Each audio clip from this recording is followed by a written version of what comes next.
Good morning, Kern County, and thanks for tuning in to 23 ABC on this Thursday, January 23rd. Glad you're with us this morning. I'm Mike Hart, and we're coming to you live from Station 56 up on the Grapevine, Kern County Fire Station, where a Type 3 strike team is assembling at this hour to head down to help out in the Hughes fire that is burning near Valencia and Castaic in that area that erupted so quickly and shut down Interstate 5 overnight. Our late yesterday afternoon, early evening. Make sure I get that correct. It is open and it is flowing smoothly. We'll have more on that in a moment, but let's first bring in Grace Laverrier with the first check of the forecast, because I'll tell you, Grace, on the drive up the Grapevine to get here to Lebec, it was really gusty this morning.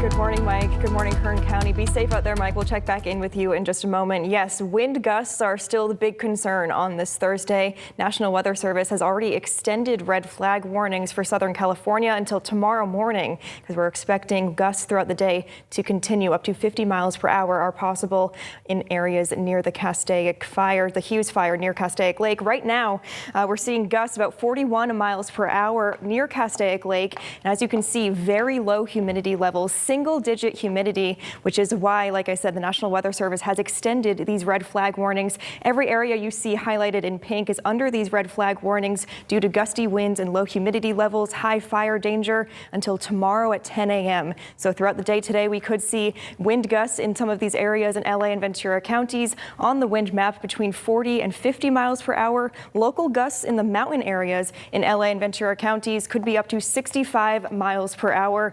And here in Kern County, we're expecting some changes by this weekend. We could finally see the first rainstorm of 2025. I'll have more details on that coming up in just a few minutes. Let's check in on your morning commute.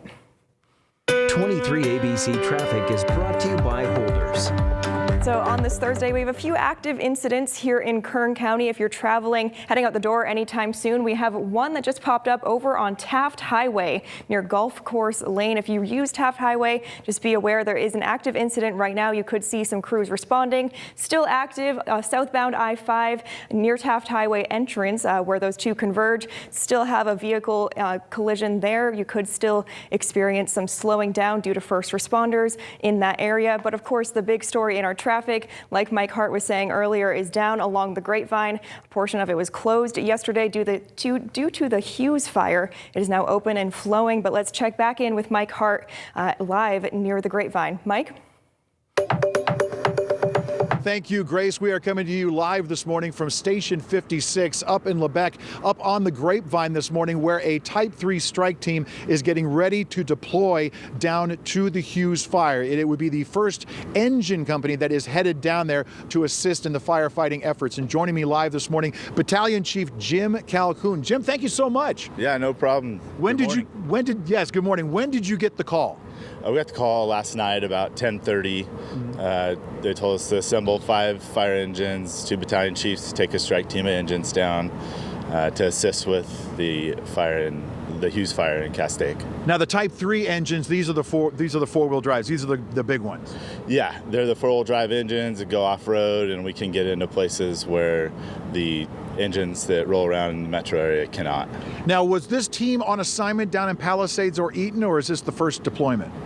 So we had 5 strike teams down there, and there could be a few members that were down there, but this is not the exact one that was down on the Palisades or the Eaton fire. This is a new one made up of new guys. And what is your assignment? Where are you headed from here? So from here, we go to College of the Canyons to the briefing area to find out what our assignment is, and from there we'll get our assignment, and we'll work most likely a 24-hour shift, and then keep doing that 24 off until we come home. And what have you heard, or what has been communicated to you so far about it? I mean, watching it live on television explode the way it did, that was pretty dynamic. Yeah, there was a lot of activity. It looked like dozers got around it pretty good last night. And by the way, we have a dozer strike team, which is 2 dozers and all the overhead that are down there doing good work, putting dozer lining on those ridge lines. But last night when the winds died down and the dozer line got around, they got dozer line around it, and the helicopters were nailing it too. I don't expect there to be much fire activity, but there are winds expected. So we're going in, in hopes that we don't have to deal with the veracity of the fire from yesterday, and we can contain it just for the sake of the homes in the area. But we could also be deployed to a new start if something were to start down there because of us coming on this morning. Let's hope not. Yes. Battalion Chief Jim Calhoun, thank you so much for your time. Thank you, sir. Have a Best good of morning. luck to you. Stay safe.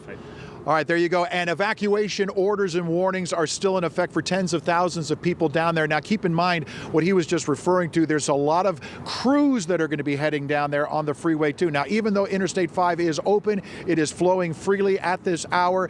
That could all change. Keep your eyes out for any type of emergency equipment that's trying to make their way and get down there so they can do it safely.